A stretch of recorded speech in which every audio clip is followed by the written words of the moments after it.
My name is Pastor Casey Martinez Tenen.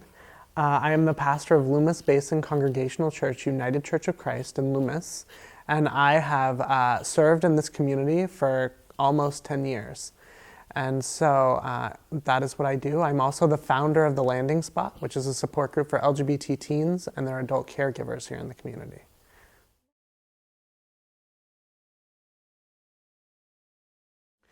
My outlook on the current public school system is that it is a necessity, right?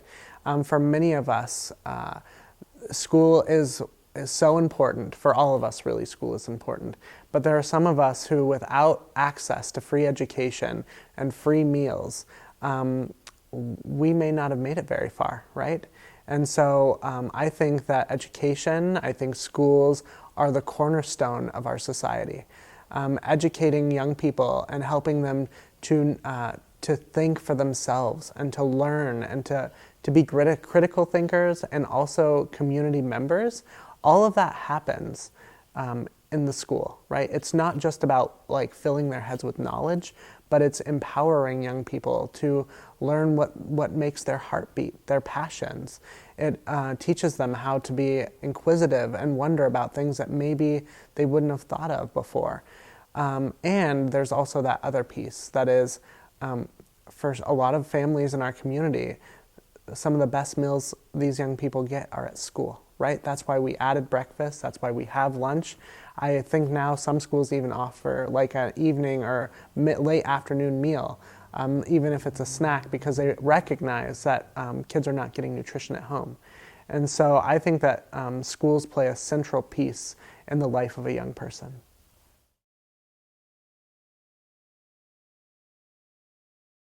I think that what is working well is that there are lots of teachers who care, right? There are still lots of teachers who show up every day. I mean, we've seen it over quarantine. Teachers who are working triply hard to make sure that their students are getting the knowledge that they need, and they're showing up in the best ways that they can. And that goes for lots of teachers, right?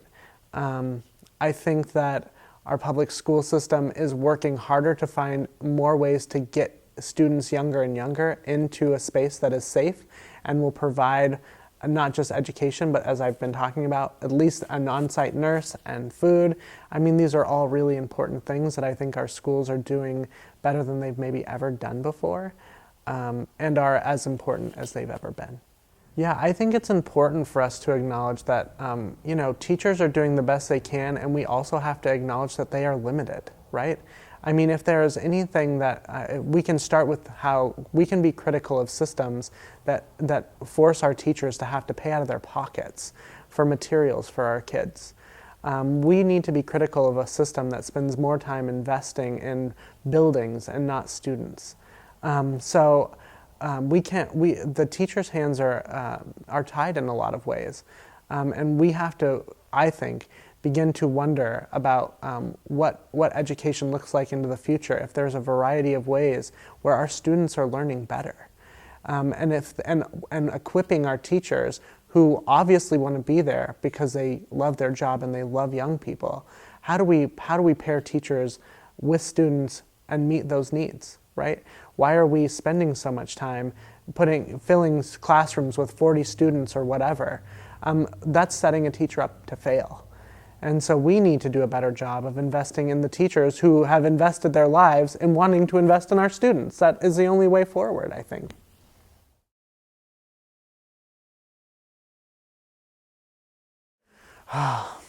There's a lot, right? I first want to say that our education system is really racist.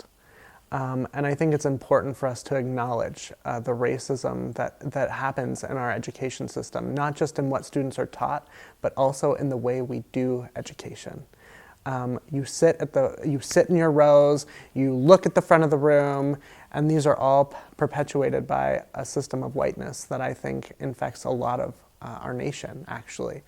I also think that, again, back to how we teach, how we do things, it's really important to acknowledge that not all students want to go to college. And if we are investing, if our ultimate goal is for every student to go to college, we have done a disservice to the students whose desire isn't to do that. You know, my baby brother kept saying over and over again, I don't want to go to college, I don't want to go to college. And I was the first student, or first person in my family. Here, let me back up. I was the first student in my family, I was the first student, why do I keep saying that? I was the first person in my family to go to college. And so there was no pressure from anybody but me for my little brother to go to college, right? He didn't feel that pressure, but would always say, like, I don't want to go to college, I don't want to go to college. And I would say, then what are you going to do? What are you going to do? And he knew he liked to work with his hands, but again, there weren't many options for him. You know, shop is a very limited option for students. But when my brother got out of high school, he found welding. And now my brother makes 3 times what I make and is doing great. We need to provide those sorts of opportunities for our young people. We need to understand that it's not just welding and wood shop that will make the future. When most of what we're doing these days is digital, right? And so how do we honor students who don't really want to go to college and who know that they will struggle there? What are we doing at every level to help our children succeed? That's what a society should be always asking themselves. How do we look forward and allow our young ones to succeed and thrive? Because look, for most of us, honey, we're old. We're about to go sooner than later. And it is upon us. It is our responsibility to lighten the load and pave the way for the ones behind us. That is our job. And I think that the education system is old and antiquated, and I think that we still are perpetuating systems of oppression that are choking our students out, quite frankly. We see a higher risk of suicide, of mental illness, of depression in our young people for a variety of reasons. But I think one of those reasons is that they go to school and they are learning things that do not relate to them, that do not look like them, and do not sound like their experience. And we have an obligation to those babies. We have an obligation to pave the way, to lighten the load, and to make this world and our society and our community a safer, more welcoming place. That is upon us.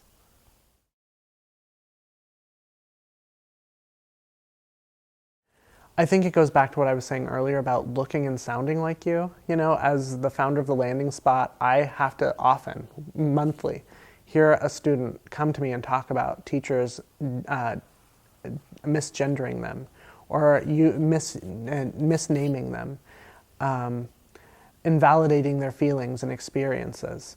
I've had students talk about, Latino students talk about the hall monitors following them during lunch.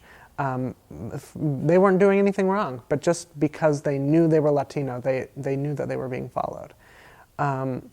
I think that that there's a real opportunity for us in this time to believe people, to believe their experiences. And I think that the education system is unintentionally creating some real mental health issues for our students. And I think there are some amazing sites that we can look to that are doing great work around mental health. Creating these wellness centers is phenomenal. It's important. And those are the places where I'm seeing a lot of thriving happen, because students are able to come in and talk about their experiences, be validated, and then healing begins. We cannot heal what we are not able to name. And I think that our education system is antiquated and old, as I said, and we have an opportunity in this moment to elevate the voices of young people who are physically and mentally manifesting what we all actually are experiencing, which is grief, which is trauma. And if we can tend to them, maybe then we might learn how to tend to the whole community.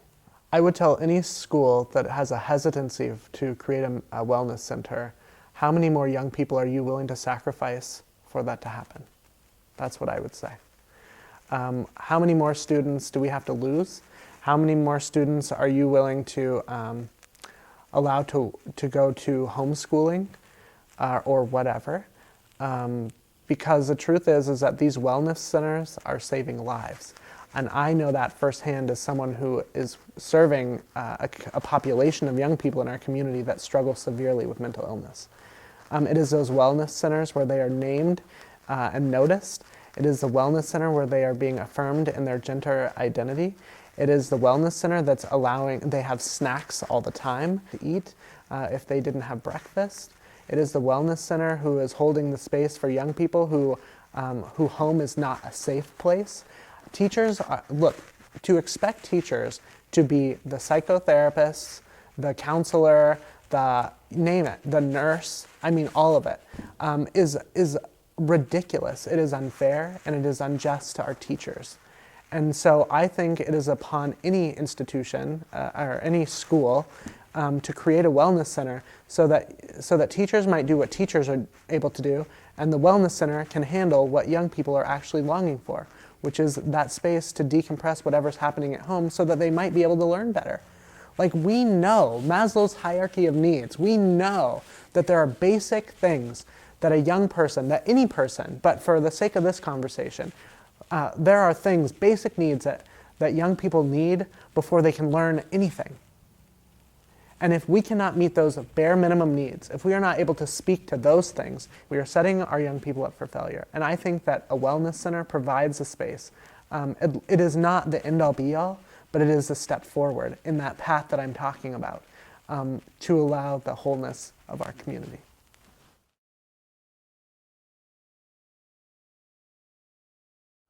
I have lots of advice, but I am not a teacher, right? And I'm not an administrator. So this is coming from a pastorate in the community. And that is, my advice for teachers would be continue to do your best and to see every student in the best light. And to remember that you are only getting them for a few hours a day, and you don't know, it's like that iceberg image, right? You only see the tip of the iceberg, and to remember all that's happening behind what you're seeing. And to tend to those, to do your best to tend to the needs of the students and equip them with everything that they need to succeed. And I do believe that teachers are trying that. But it's those teachers in my life who challenged my thinking and who took the time to hand me a book that changed my world. And I think that for many teachers, they forget that, and that would just be my reminder to them, that they're in this because someone did that for them, and not to forget that they're doing that for others. And for administrators, I would just say, remember that you got into this because of the people. And the people are more important than your policies. And when you have an opportunity to use your policies in a way that might liberate the people, or might be gracious to the people, choose the policy that is gracious and kind instead of the policy that will lean towards